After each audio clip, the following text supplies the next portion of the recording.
It's episode 133 of the Author Stories podcast. I'm your host, Hank Garner. Find all the archives of the show at hankgarner.com.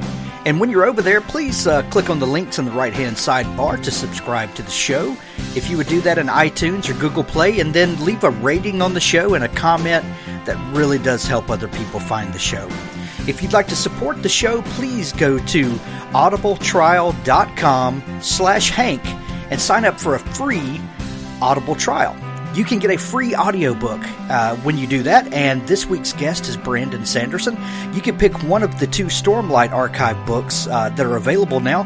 One of them is like 42 hours long, the other is 48 hours, and you can get these massive audiobooks full of great Brandon Sanderson goodness absolutely free if you just go to audibletrial.com/Hank and do that. Also, in the right-hand sidebar of hankgarner.com, you can find a list of all of my books. I would appreciate if you'd go pick one up, and I hope you enjoy it. Thanks to our sponsors this week, Richard Gleaves and his Jason Crane series. We got a special commercial for that coming up in just a moment. But also go check out Tales from the Canyons of the Damned. There's a super special spooky Halloween edition that just came out. It's Canyons number 10. These are some of the best in pulp fiction that you will ever find. Tales from the Canyon. It's called The Great Curse. The Great Curse can get inside your mind. Bad spirits come and whisper in the dark. It kills and kills and kills. It's like surgery to cut any normal person who knows about us out of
print for Kindle and as fully produced audiobooks.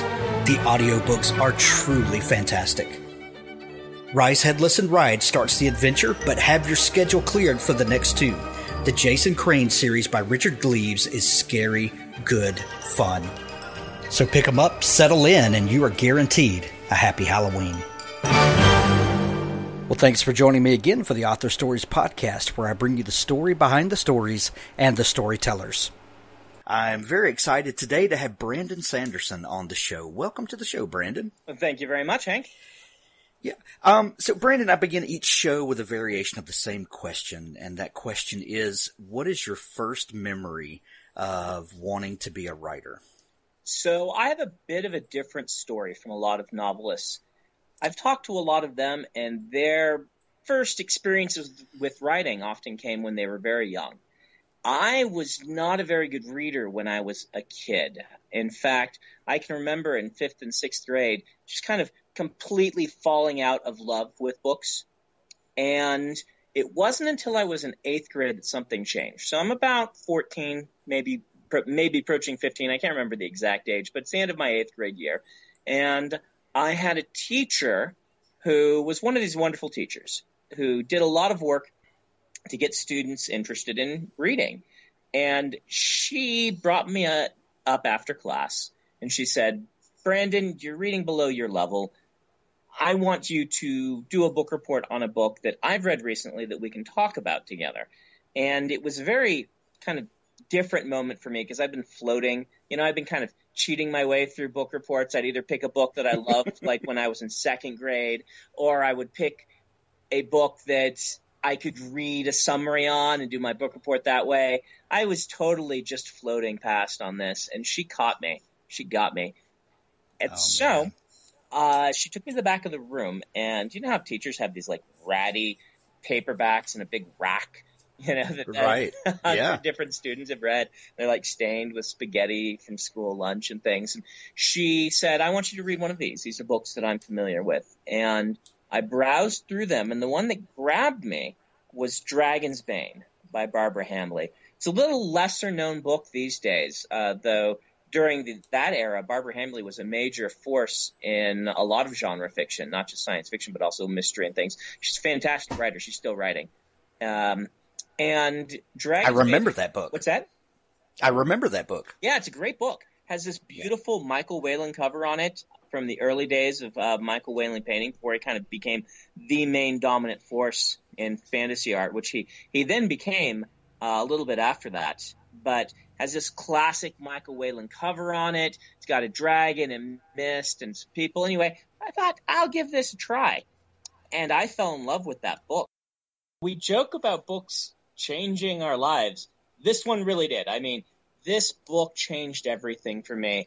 The mix of character and setting, and I think that's really what it was. It's like it was so creative. I was in a new world. I had that sense of exploration and that sense of wonder, and I got to go someplace fantastical, but I really connected with the main character, who's like a 40-year-old woman in the book, but that didn't matter. It was that connection was really powerful to me, and the emotion of the book. And, you know, it's what science fiction and fantasy does so well, right? It's this idea of mixing this weird new place and something very familiar in character emotions. And I had to find more.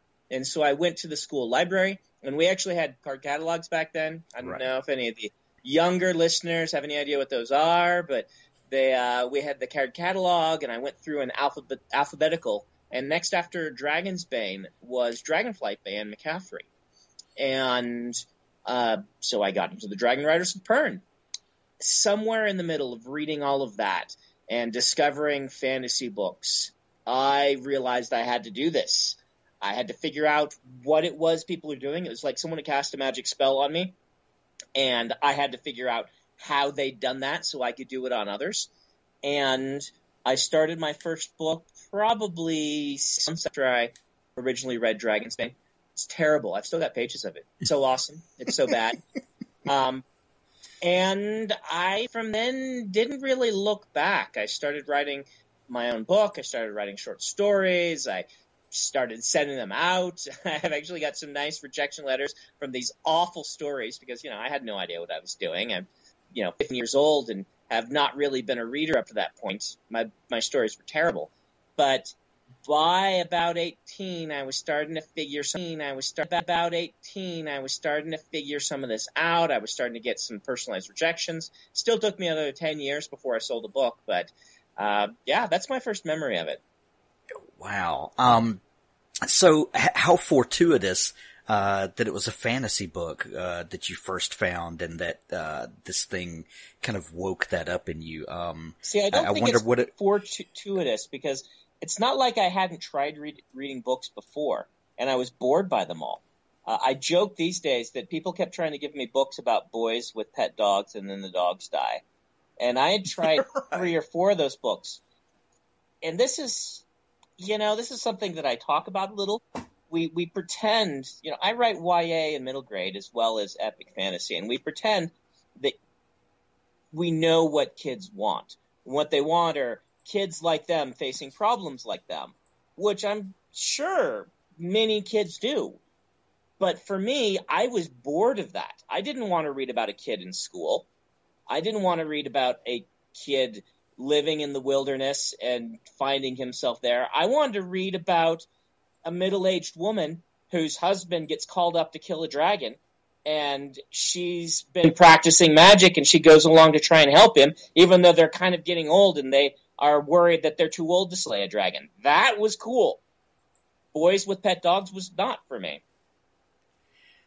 What do you think it is about these fantastical settings that are so far removed from our everyday life, yet really anchor into what it means to be human. You know, these stories that, you know, the things that captivate us are these great settings and monsters and things like that. But at the core of great fantasy are real human stories. What do you think it is about this magic combination that really resonates with us? Yeah, you know, I've thought about that a lot. And I wonder, I don't know that I have the answers. I can tell you some of the things I've thought, but each of them at some points I've been like, that's just not it. And at other points I'm like, no, that's totally it. Part is this idea that when we read, what we want is we want a mixture of the familiar and the strange. This is a classic Hollywood explanation that people want what they've seen before, only new. And I think there is something to that. When I go into a fantasy book, the new, I want a new world, but at the same time, I'm looking to experience those same emotions of discovery that I felt when I first became a reader of fantasy. So I want the same emotions with a new story, which is a little bit of that. So I think fantasy and science fiction does a good job of giving you something really new in every story, something really cool and different, while at the same time being able to connect you to human stories. So yes, maybe that's part of it.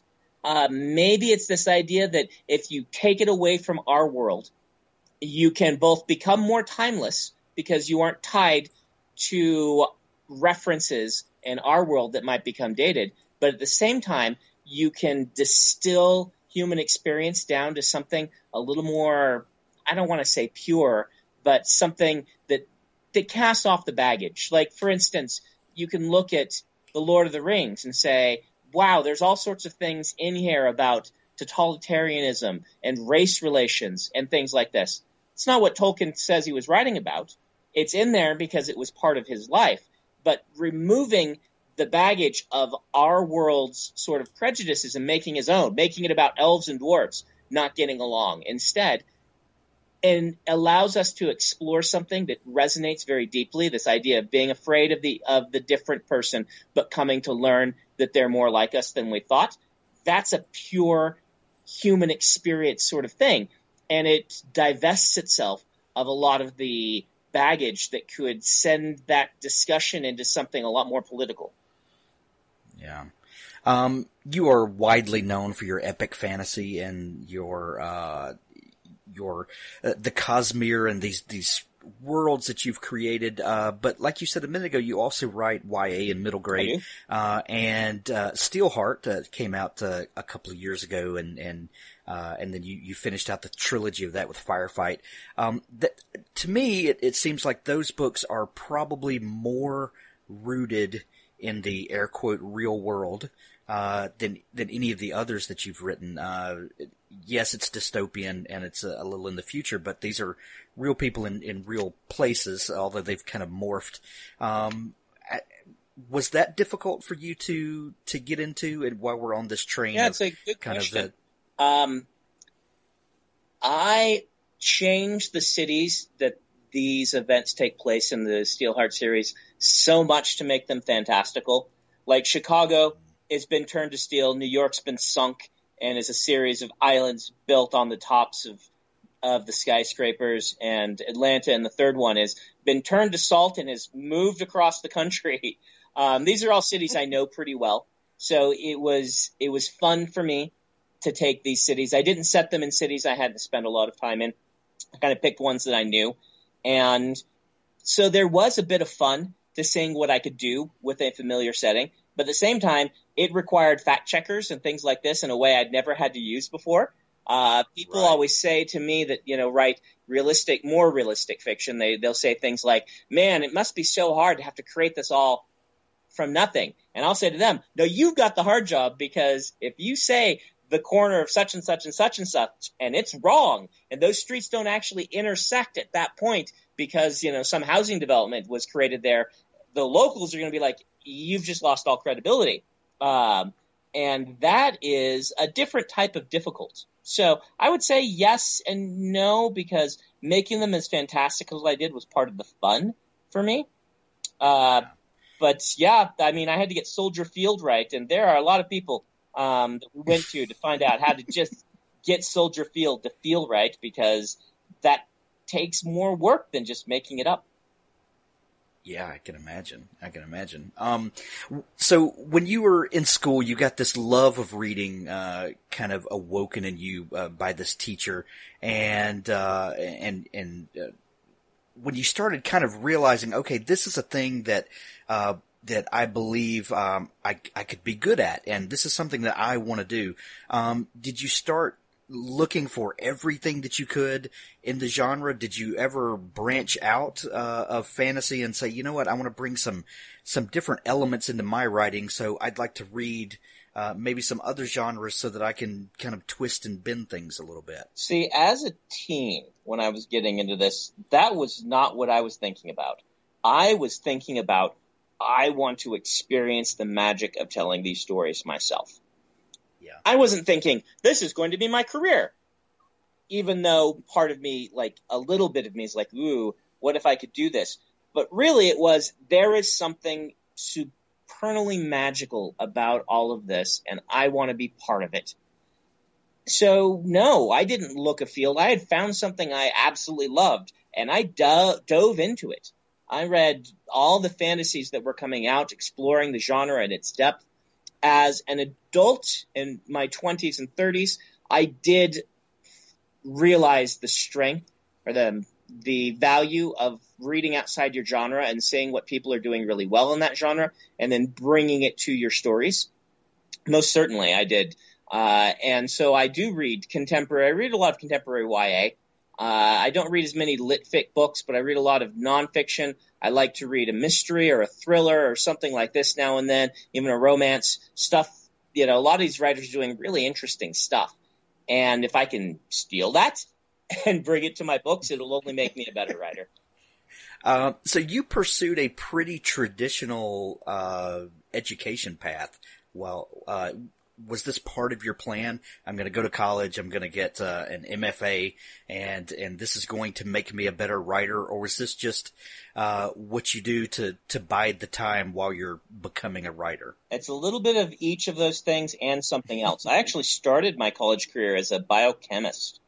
My mother, like you do, convinced me that chemistry majors get scholarships and English majors don't really, and she really wanted a doctor. My mother's an awesome person, but she's an accountant. She just wanted a doctor. I look at why that book grabbed me, and I often feel like it was some sort of connection actually to my mother. This is a bit of an aside, but Dragonsbane was about this woman who'd been told that she could become a really powerful wizard if she would just dedicate herself to it. She has this master who's always like, you need to dedicate more time to your magic. But this woman has a family. She has 2 children. She has a husband she loves. And she divides her time between the 2 of them. And my mom went to college as an accountant during an era where she was the only woman in her accounting classes. She actually graduated top of her class as one of the very few women to be in any of the classes. And she got a prestigious scholarship to go become a CPA. And she actually was pregnant with me and decided to step back from that and have children. Now, as a teenager, I had always thought, well, of course she did. I'm awesome. Why wouldn't she do that? Right. And reading this book, I'm like, wow, I wish this woman would just become more powerful a wizard. Forget that family. And then it hit me. I'm like, this is what it was to my mom. Becoming a wizard is the same as being an accountant in our world. And we talked about how fantasy can get to the core and the heart of things. And I get done with this. It's like, it's a dopey book about a guy killing a dragon, right? But I got done with it and I understood my mom better, right? This was so mind-blowing to me that you could write a book where I sympathized with a middle-aged woman trying to choose between her career and her family. And so, I mean, this woman, my mother, is fantastic. She's awesome. I don't want to sound like I'm disparaging her, but she convinced me to be a biochemistry major and to go become a doctor and then write books on the side. Because she's like, doctors go golfing all the time. You could just, instead of going golfing all the time, you'd have all this time to write books. That was actually pretty decent advice. Right. I'll be honest. I tried chemistry, and if I had loved chemistry, as much or near as much as writing, then it would have been a perfect thing for me to do. Turns out I did not love chemistry. People, in high school, chemistry is like blowing stuff up. It's really cool. And then you get to college and you're like, surprise, this is just another form of math. And oh yeah, I didn't do very well in my chemistry classes. I didn't enjoy them. After I got to my freshman year, I'm actually Mormon. So I went away for 2 years to serve a mission as a Mormon missionary. I went to Korea. And boy, nice. I did not miss chemistry at all, but I missed writing, and I spent the free time, the days off that I had working on books. So I came home from that 2 years later, went to my sophomore year, and I said, I just got to try being a writer. I don't know how you do it, even still, but I changed my major to English because I thought that's what you had to do. Which I've later learned you don't have to do. In fact, those listeners, if there's writers in the crowd, pick something you're really passionate about. Maybe it's English. If it is, great. But if you're passionate about ancient Byzantine history, go become a history major and take classes on that. Find something you're passionate about, because the more you learn about various different subjects, the more you will be able to incorporate that into your writing. And the English major does not have a monopoly on writing.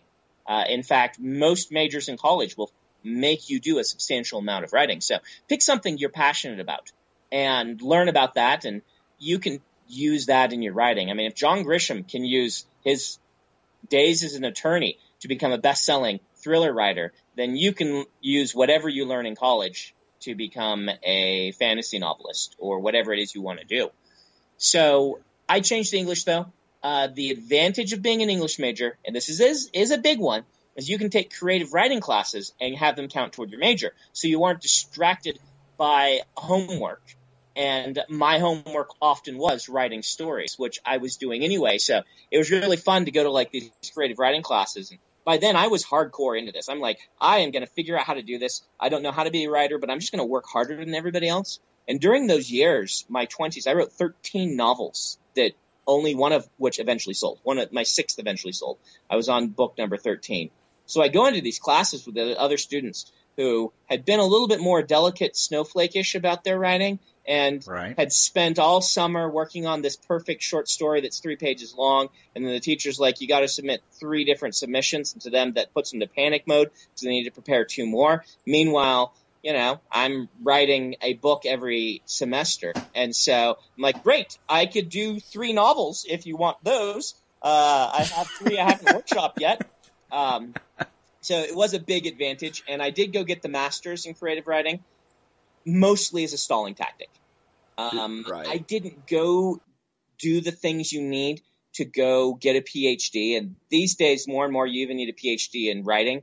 And my master's wasn't even an MFA. It turned into an MFA like 2 years after I left. It was a master's in English, emphasis writing. They didn't have an MFA.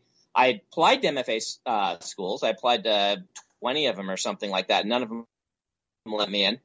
NYU turned me away, and Ohio turned me away, and Columbia turned me away, and everybody turned me away. I was submitting my fantasy book, though, so I was submitting The Way of Kings, I believe, and they just didn't want to touch it. And to an extent, I don't blame them. If you don't read, which a lot of these professors don't read fantasy, then giving feedback on it is going to be very difficult. I wish they weren't as hardcore about fantasy sucks, and they were instead just kind of, I don't read this, it's not my interest, and so I can't be helpful to you. I can respect that completely.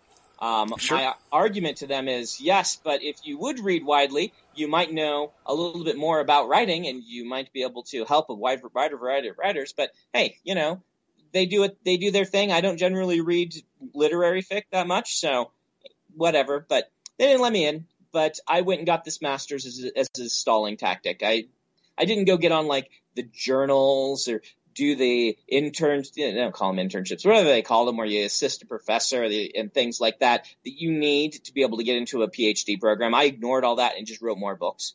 So if I hadn't sold a novel, which I did my second year in grad school, which let me tell you as an aside, you want to be really intimidating to your professors, get a major book deal with a New York publisher. They had no while in their class. Me, my second year of college. They said, well, you should make that book your your thesis, right? And I'm like, sure. And my thesis defense was, here's the published novel. Go ahead. And they said, wow, okay. How did your degree prepare you for publishing this novel?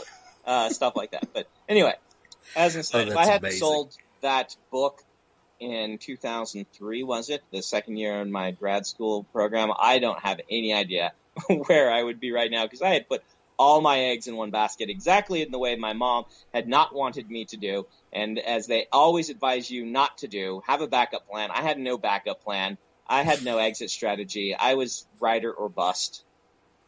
But that's the best way, though. Yeah. Well, I mean, as a parent myself, of course that's not the best way. Yeah. But, as Brandon and Hank talking, that's the best way. It makes for a more awesome story, but oh, sure it does. The truth about this is, like, being a professional writer is not as impossible as people make it sound.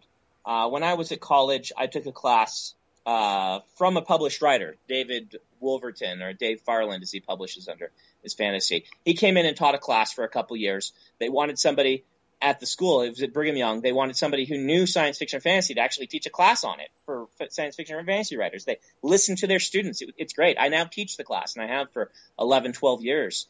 Because Dave retired from that and moved to another city. But and you post a lot of those videos on YouTube, yes, and they're amazing. I post those videos on YouTube. Part of my kind of requirement for teaching the class is that I do get to do that. I donate my salary to a scholarship fund at the school and post the lectures online, because the goal of doing it is to make sure that class keeps going and that students have that resource.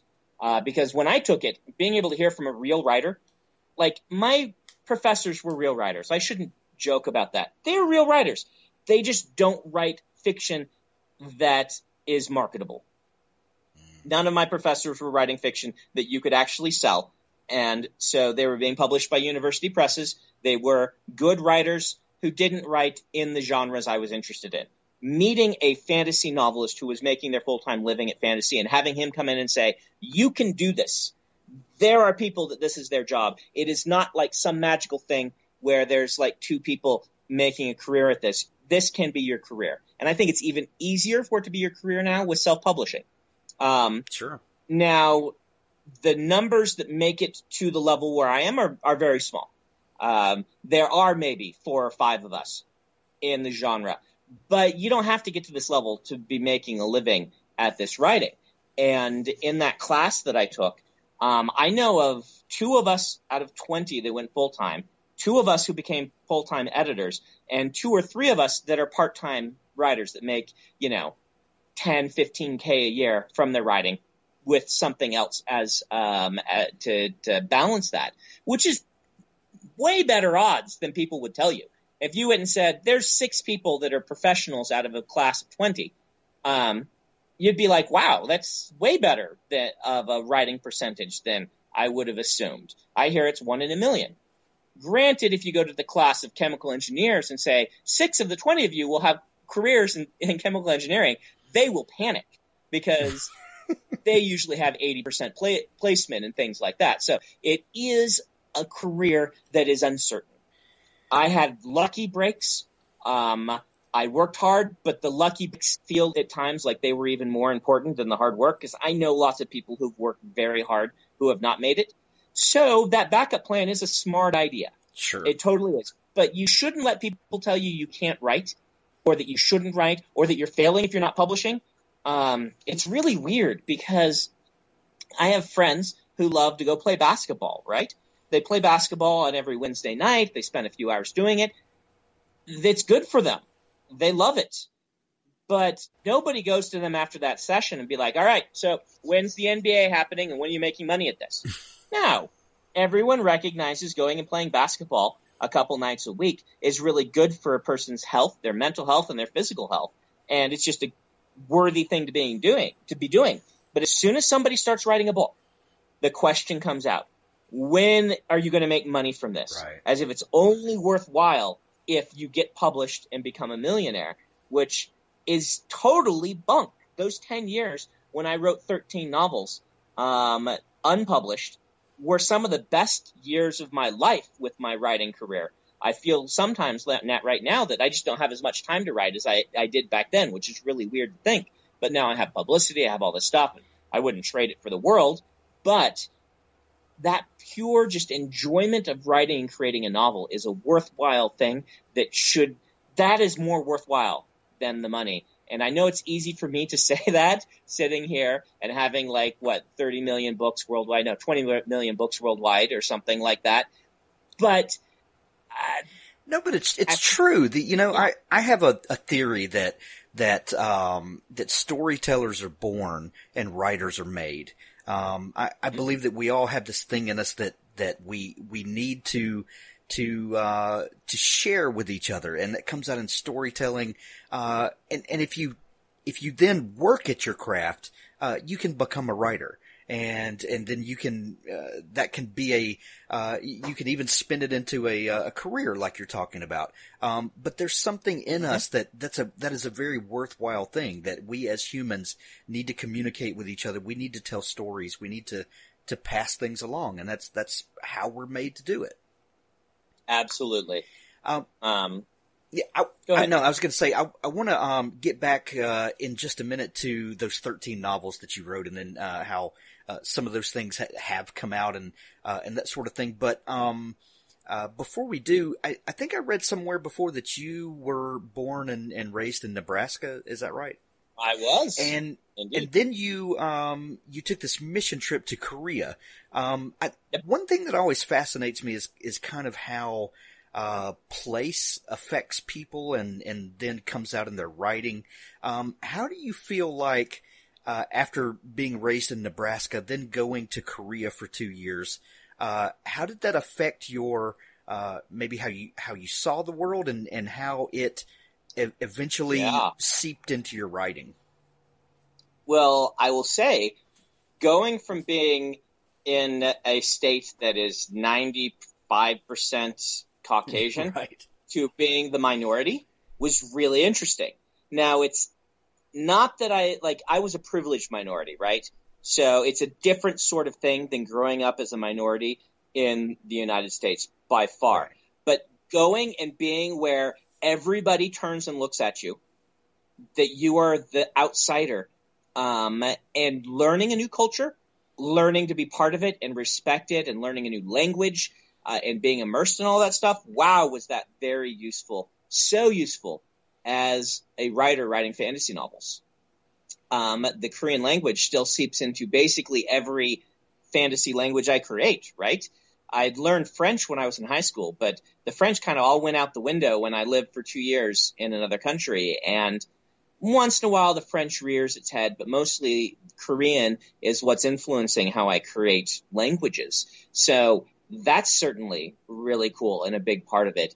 But also, what I was doing, my first published novel, Elantris, I actually came up with the idea while I was serving as a missionary, because the main antagonist in Elantris is an evil missionary, which is really fun to me. I'm like, as I'm a missionary, I saw things like one of the things that was really influential in how I perceived the world is I was out there as a Mormon missionary. My job was to teach people about the Mormon church, which, teach people about Christ and all of that stuff, which I believe in.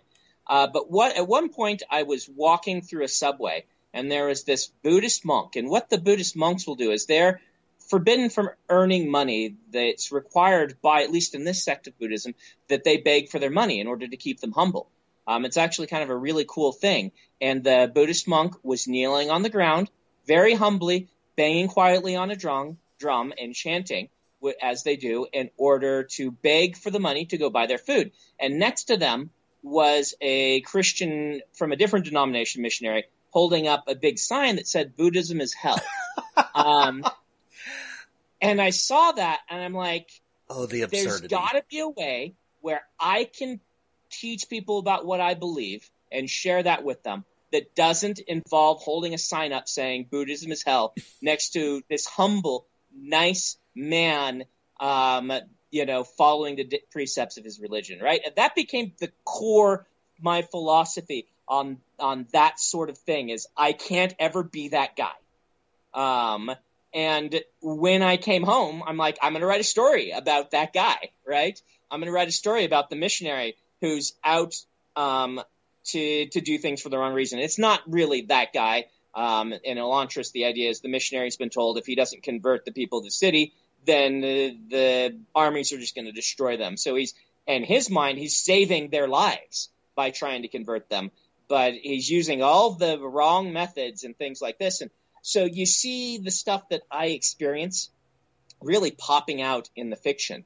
And so, yeah, you mentioned location. I'm actually going to take that a different direction. Okay. Growing up in Nebraska, which is very green, breadbasket, very humid in the summers, very wet in the winters with lots of snow, and then coming to Utah.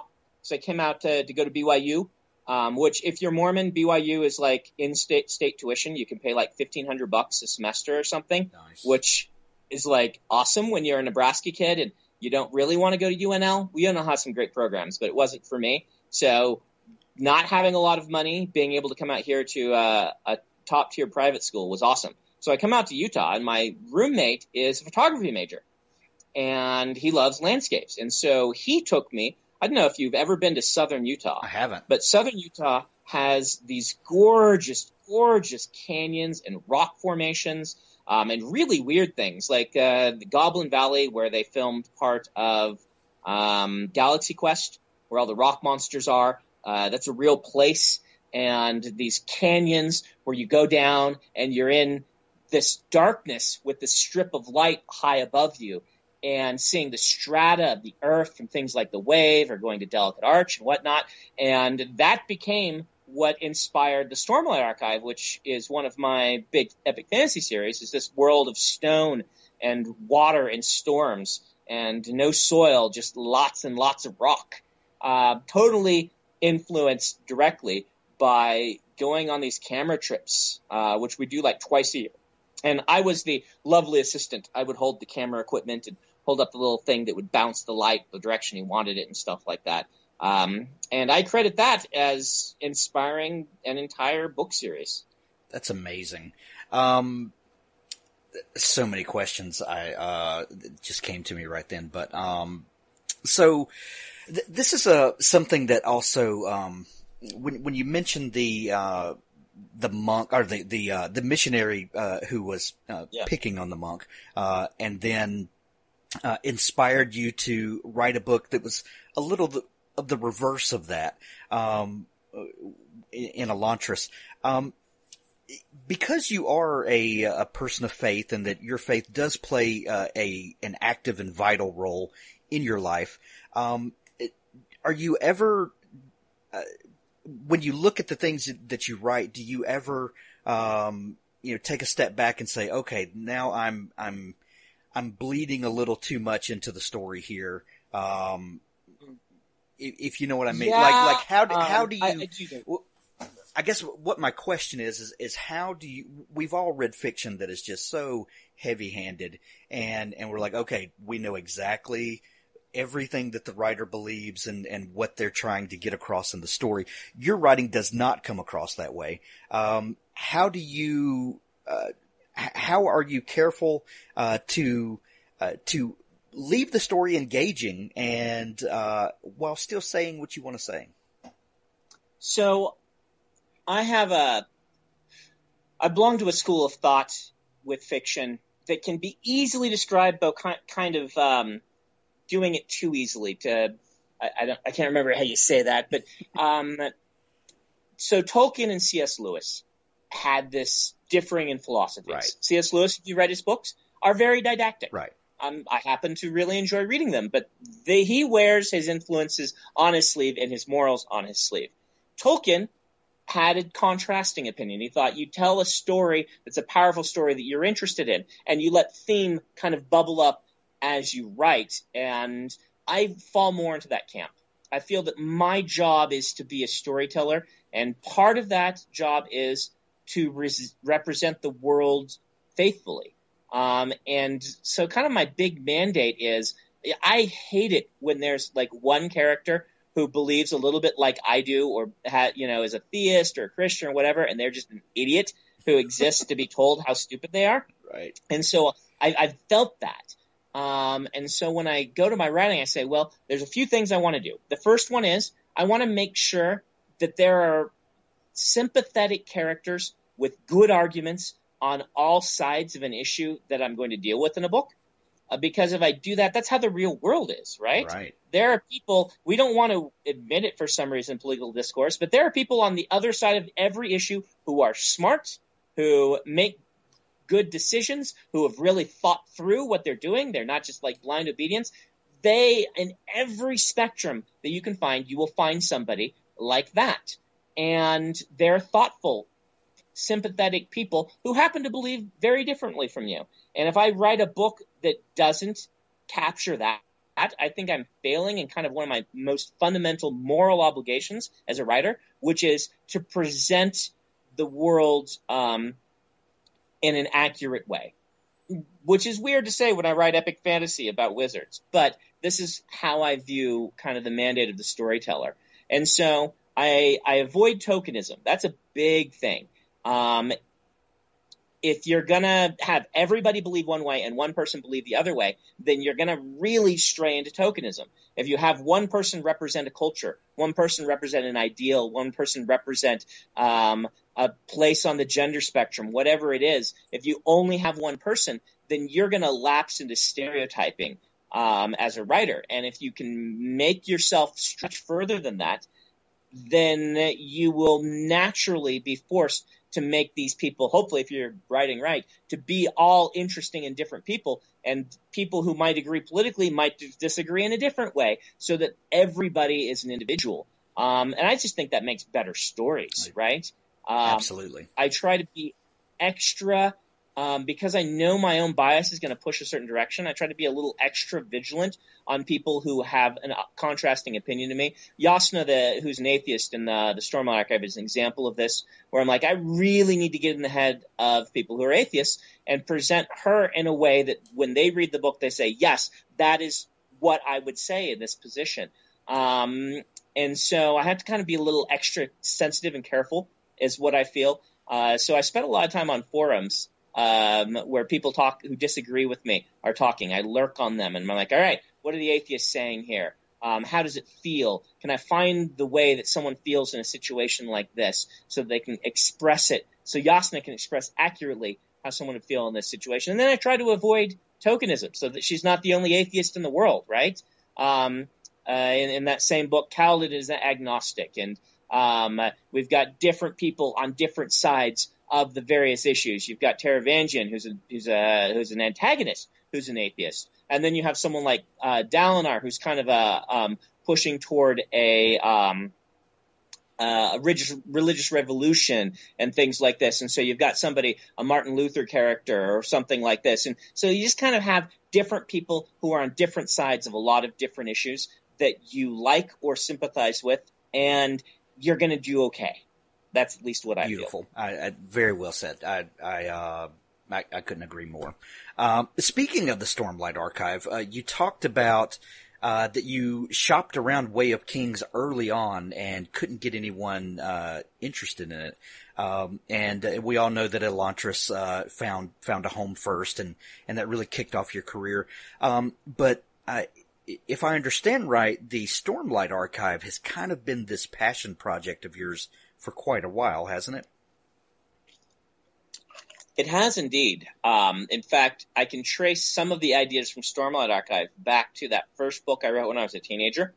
Under a different name, Dalinar, who's one of the main characters of Stormlight, was in the book I started when I was 15, which was one of the prime stories in that was about a king who his brother gets assassinated. Spoilers, this happens in the prologue of the Stormlight Archive. But brother gets assassinated. He's thrown into this situation where there's an heir who he doesn't think is capable of leading the kingdom, and the heir isn't.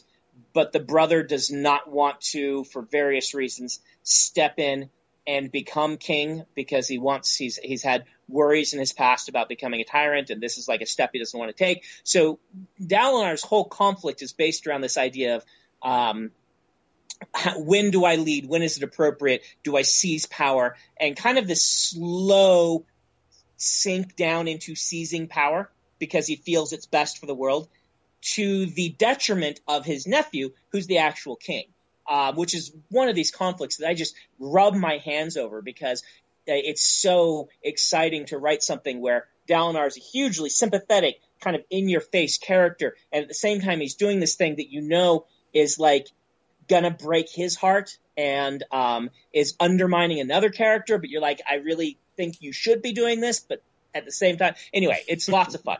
But that came from the original book that I wrote when I was 15. Wow. I did a much better job of it this time around. But I wrote Stormlight Archive. The first attempt at it was in 2003, right before I sold Elantris. I had been sending submissions of that to MFAs. I hadn't actually sent that book out because it was the book. So there's a little bit of a long story to this, but I think you'll like this, and maybe this can kind of wrap things up. The hardest point for me, most difficult point for me in my writing career was when I was working on books 11 and 12. So I had written Elantris at that point, book number 6, and I'd written a book called Dragonsteel, which was kind of the origins of the Cosmere. I'd written a book called White Sand. These were all pretty good books. I was very pleased with them. They all got rejected every place I sent them. People kept telling me the books are too long for a new writer to sell, and the thing that was really big in the late 90s was George Martin-esque, really gritty stuff. And I was writing epic fantasy kind of with some real more traditional tones. Hopefully I'm adding something to the genre, but we got heroes being heroic in my books. Even when they're in terrible situations, we've got people who want to make the right choice. They just can't always find it. And that was the big 2 points of feedback I'm getting is you need to be darker and grittier, and you need to be shorter.